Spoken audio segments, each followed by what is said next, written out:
ዓለም በኢራን ጦርነት ጭንቅ ውስጥ ሆና የኤርትራው ፕሬዝዳንት ኢሳያስ አፈወርቂ ግን ድሮንና ሌሎች የጦር መሳሪያዎች የጦፈ ግዢ ላይ ናቸው ተባለ። አንድ በመርከብ ተጭኖ ምጽዋ ወደብ የደረሰ ድሮንን ያካተተ የጦር መሳሪያ ጉዳይ ደግሞ ከተጫነው መርከብ አንስቶ መርከብ ውስጥ ከተመዘገበበት ሀገርም አስገራሚ መረጃዎች ወጥተዋል። ህወሓትስ የዚህ አስመራ የመርከብ ጭነት የጦር መሳሪያ ጉዳይ ውስጥ እጁ አለ ወይ የሚለው ጉዳይ ላይም የምንላችኋለን።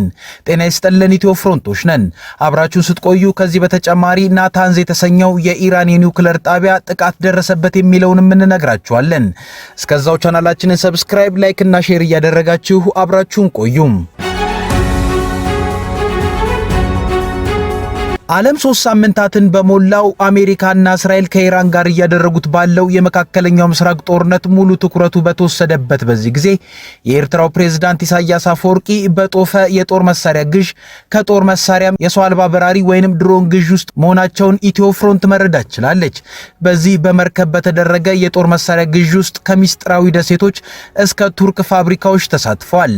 አንዳንዶች ደግሞ ጽምዶ የሚባለው ጥምረትን ከኢሳያስ አፈወርቂ ጋር የፈጠረው የኢትዮጵያው ህዝባዊ ወያኔ ሓርነት ትግራይ ህወሓት አንዱ አንጃም ተሳትፏል ይላሉ።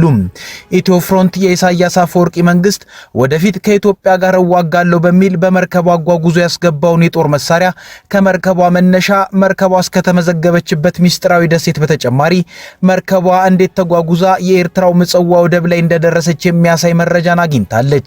ይህንንም መረጃ ጉዳዩን በቅርበት ከሚያውቅ አካልም አረጋግጣለች። ሂደቱም እንደሚከተለው ነው። በምስሉ ላይ የምትመለከቱት በኦንላይን መከታተያ ላይ በተነሳ ፎቶ ስትንቀሳቀስ የምትታየው መርከብ ግሪንዌይ የተባለ ዓለም አቀፍ በመርከብ ጭነት የማጓጓዝ አገልግሎትን የሚሰጥ ኩባንያ በባለቤትነት የያዛት መርከብ ነች። ኩባንያው በሎጂስቲክስ ስራም የታወቀ መሆኑ ይነገርለታል። በካርታው ላይ የተመለከተው የመርከቧ የጉዞ ታሪክ እንደሚያሳየውም መርከቧ ከሰሜን ምዕራቧ የቱርክ የባህር ዳርቻ ከተማ ቴኪርዳ በማርማራ ባህር ላይ ካለ ወደብ ተነስታ መጋቢት 5 ቀን 2018 ዓ.ም ኤርትራ ምጽዋ ወደብ መድረሷን ያሳያል። መርከቧ የተነሳችበት የቱርኳ ቴኪርዳ ከተማ ደግሞ ባይካር ቴክኖሎጂ የተባለ የቱርክ የታወቀ የድሮን አምራች የግል ኩባንያ መገኛ ነው። ኩባንያው የታወቀበትን የድሮን ምርትን በተጠናቀቀው የፈረንጆቹ 2025 2.2 ቢሊዮን የአሜሪካ ዶላር ዋጋ የሚያወጣውን ምርቱን ለውጭ ገበያ አቅርቧል። ወደ ኤርትራ ቴኪርዳ ከተሰኘችው የቱርክ የወደብ ከተማ ተነስታ ምጽዋ የከተመችው መርከብም ከዚህ ባይካር ከተሰኘው ኩባንያ በርካታ ድሮኖችን ጭና እንደሆነም ነው ምንጮቻችን የነገሩን።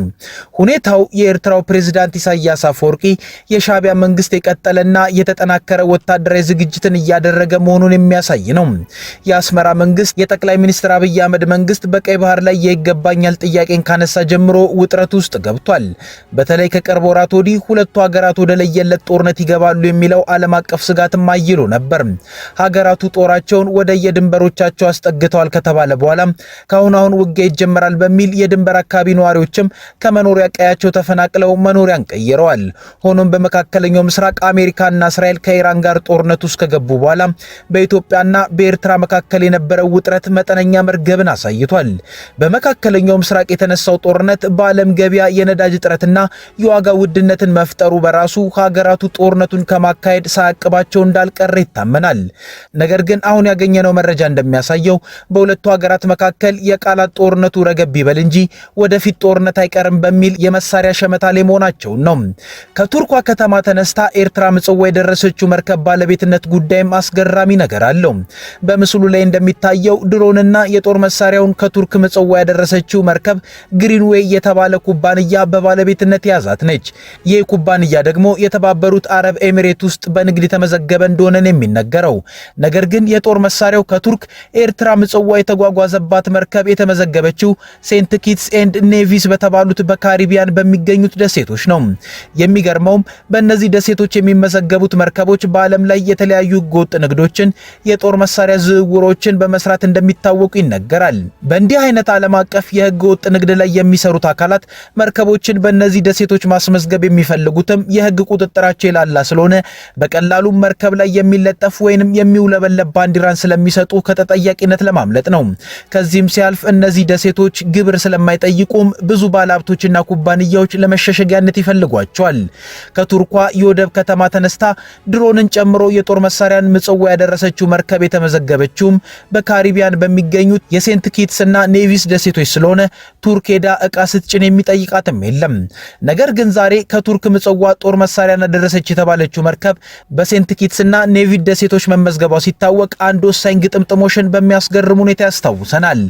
ህወሓት ኢህአዴግ ኢትዮጵያን በሚያስተዳድርበት ጊዜ የኢትዮጵያ የብረታ ብረትና ኢንጂነሪንግ ኮርፖሬሽን የተባለ በምጻሩ ሜቴክ የተሰኘ የልማት ድርጅት ነበር። ኋላ ላይ ከህዳሴ ግድብ አንስቶ በበርካታ ፕሮጀክቶች ላይ በወንጀል ስሙ የሚነሳው ሜቴክ ሁለት መርከቦች ቢያኔ ስሙ ከኢትዮጵያ የባህር ትራንስፖርትና ሎጂስቲክስ ድርጅት ይወስድና ላልተገባ ነገር አውሏቸው ሸጧቸዋል መባሉ የሚታወስ ነው። ጉዳዩ የሚመጣውም እዚህ ጋር ነው። በህወሓት ጄኔራሎች የሚመራው ያኔው የኢትዮጵያ ብረታ ብረትና ኢንጂነሪንግ ኮርፖሬሽን ሜቴክ ከኢትዮጵያ የባህር ትራንስፖርትና ሎጂስቲክስ ድርጅት የወሰዳቸውን መርከቦች አስመዝግቦ የነበረው በእነዚሁ በካሪቢያኖቹ ሴንት ኪትስና ኔቪስ ደሴቶች ነው። እንደተባለውም እነዚህ በቀላሉ መርከብ ላይ የሚውለበለብ የሀገር መለያ ባንዲራን የሚሰጡና ግብር በማይጠይቁት ወደቦች በተመዘገቡት መርከቦች ብዙ ቦታ ህገወጥ እንቅስቃሴ እንደተደረገባቸውም ተነግሮ ነበር። አሁን ታዲያ አንደኛው የህወሓት ክንፍ ከኤርትራው የኢሳያስ አፈወርቂ መንግስት ጋር ግንኙነት አለው ተብሎ በሚነገርበት በዚህ ጊዜ ለሻዕቢያ መንግስት የጦር መሳሪያና ድሮን የመጣለት ሜቴክ መርከቡን አስመዝግቦባቸው በነበሩት በሴንት ኪትስና ኔቪስ በተመዘገቡ መርከቦች መሆኑ የነገሩን ትስስሮሽ ይበልጥ ጥያቄ ያስነሳበታል። በዛ ላይ ድሮንን በመርከብ ማምጣት ያልተለመደ መሆኑ ጋር ተያይዞም ነገሩ ብዙ ሊመረመር የሚገባው ነው። ሆኖም ሜቴክ መርከቦቹን እነዚህ ደሴቶች ላይ አስመዝግቧል ከሚለው ውጪ አሁን ለሻዕቢያ በተጓጓዘለት መሳሪያ ላይ ህወሓት ቀጥተኛ እጅ ይኑረው አይኑረው ማረጋገጥ አልተቻለም። ሁኔታው ግን አንድ ነገርን ይነግረናል። የኤርትራና ኢትዮጵያ ጉዳይ የተዳፈነ እሳት እንጂ የጠፋ አለመሆኑን። ናታንዝ የተባለው የኢራን የኒውክሌር ተቋም ለሶስተኛ ጊዜ የጥቃት ሰለባ ሆነ። የዓለም አቀፉ የአቶሚክ ኢነርጂ ኤጀንሲ በጥቃቱ ምክንያት የራዲዮ አክቲቭ እንዳያፈተልክ የሰጋ ሲሆን የኒውክሌር አደጋዎችን ለመከላከልም ወታደራዊ እንቅስቃሴዎች እንዲቆሙ ጠይቋል። ኢራን በእስራኤል የኒውክሌር ተቋም ላይ ያነጣጠረ የሚሳኤል ጥቃትን ፈጽማለች። ትራምፕ አስተዳደራቸው በኢራን እግረኛ ወታደር ለማሰማራት እየተዘጋጀ ነው በተባለበት ወቅት ጦርነቱን ለማጠቃለል አስበናልም ብለዋል። የሆርሙዝ የባህር መስመር ደህንነትም መስመሩን የሚጠቀሙት ሀገራት ኃላፊነትም ነው ብለዋል። የናታንዝ የኒውክሌር ጣቢያ በሰኔ 2025 በኢራንና እስራኤል መካከል በተደረገ የ12 ቀናት ጦርነት የእስራኤል ጥቃት ሰለባ ነበር። ቀጥሎም አሜሪካ በወሰደችውና በ3 የኢራን የኒውክሌር ጣቢያዎች ላይ ባነጣጠረው ጥቃቷ አንደኛው ኢላማ ነበር። አሁን ደግሞ በአሜሪካና እስራኤል ጥምር ዘመቻም ለሶስተኛ ጊዜ የጥቃት ሰለባ ሆኗል። ከቴህራን በደቡብ ምስራቅ 220 ኪሎ ሜትር ርቀት ላይ የሚገኘው የዚህ ማዕከል ጥቃት ከቅርበቱ አንጻር የጥቃት ሰለባ መሆኑ ሲሰማ ሊያደርሰው የሚችለው ጉዳይ አሳሳቢ ነበር። በኒውክሌር ጣቢያው ላይ ስለደረሰው ጉዳት በዝርዝር የተጠቀሰ ነገር ባይኖርም የቴህራን የአቶሚክ ኤነርጂ ድርጅት ጥቃቱን ተከትሎ የራዲዮ አክቲቭ ማፈትለክ ስጋት አለመኖሩን ጠቅሷል። የአልጀዚራው ኤሊ ሃቪም እንደዘገቡት በኢራን የኒውክሌር ጣቢያ ላይ የተፈጸመው ጥቃት የሚጠበቅ ነበር። ምክንያቱም ዋነኛው የአሜሪካ ወይንም የትራምፕ የዚህ ዘመቻ ግብ የኢራንን የኒውክሌር አቅም ማበላሸት በመሆኑ ቴህራን በአሁኑ ጊዜ 400 ኪሎ ግራም የሚጠጋ በከፍተኛ ደረጃ የበለጸገ ዩራኒየም እንዳላት የገለጸው ዘገባው ይህም ምዕራባውያኑ የሚፈሩትና ኢራን ኒውክሌር ታመርትበታለች በሚል የሚሰጉት ነው። ዓለም አቀፉ የአቶሚክ ኢነርጂ ኤጀንሲ አሜሪካና እስራኤል በናታንዝ የኒውክሌር ማዕከል ላይ ስላደረሱት ጥቃት ከኢራን ሪፖርት እንደደረሰው በኤክስ ገጹ ላይ ጽፏል። ተቋሙ ኢራን በናታንዝ ኒውክሌር ተቋም ላይ ጥቃት እንደተፈጸመባት ከገለጸች በኋላ ባወጣው መግለጫ ማንኛውንም የኒውክሌር አደጋ ስጋት ለማስወገድ ሲባል የጦርነቱ ተሳታፊ አካላት ወታደራዊ እርምጃ ከመውሰድ እንዲቆጠቡም አሳስቧል። ዓለም አቀፉ የአቶሚክ ኢነርጂ ኤጀንሲ በኤክስ ገጹ ላይ ባወጣው መግለጫ የኢራን የኒውክሌር ስፍራ ዛሬ ጥቃት እንደተፈጸመበት ከቴህራን መስማቱን ገልጿል። ከጣቢያው ውጭ ያለው የጨረር መጠን ላይ ምንም አይነት መጨመርም አልተመዘገበም። ኤጀንሲው መረጃዎችን እያጣራ ነው ሲልም አስፍሯል። አክሎም የኤጀንሲው ዋና ዳይሬክተር ራፋኤል ግሮሲ ማንኛውንም የኒውክሌር አደጋ ለማስወገድ ወታደራዊ ተአቅቦ እንዲደረግ በድጋሚ ጥሪያቸውን ያቀርባሉ ብሏል።